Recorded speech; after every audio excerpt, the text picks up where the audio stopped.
Who Trolled Amber? Explores Depp vs. Heard's social media fallout. Podcast review. When a legal battle between former spouses Johnny Depp and Amber Heard unfolded in a Virginia courtroom in 2022, multiple TV documentaries, podcasts, and dramas followed in its wake. Depp had launched a $50 defamation lawsuit against his ex-wife following a newspaper opinion piece in which she stated she was a public figure representing domestic abuse. Heard subsequently filed a $100 countersuit accusing Depp of defaming her by claiming her allegation was untrue. As well as dominating mainstream news, the dispute also played out across social media. In the court of public opinion, Depp was overwhelmingly painted as the victim while Heard, the subject of vicious memes and hashtags, was branded a liar. Surely, then, the last thing we need is yet another documentary on Depp vs. Heard. But who trolled Amber? The latest podcast from Tortoise Media isn't about the he said, she said of the trial. It is about social media activity during and after the hearings, whether it influenced the outcome and what that means for justice and democracy. With the help of computer experts and data analysts, the series host Alexi Mostris combs through thousands of Twitter, Instagram, and TikTok posts about Heard, looking at where they came from and whether they were part of an organized campaign.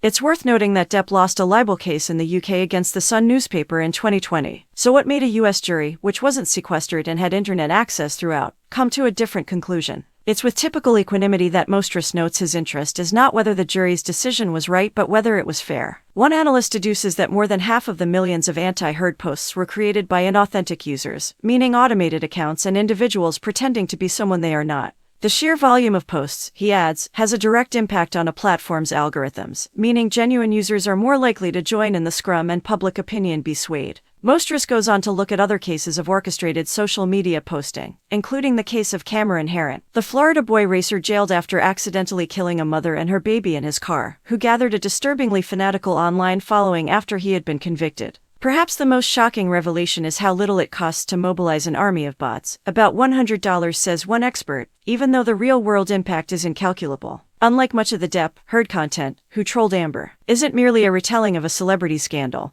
or a cynical attempt to poke the hornet's nest. It's a thoughtful, compelling, and frequently alarming tale of industrial-scale misogyny, and online manipulation and of lives and livelihoods derailed. Enjoying the content? Subscribe, like, share, and drop a comment to be a part of our amazing community. Your support means the world.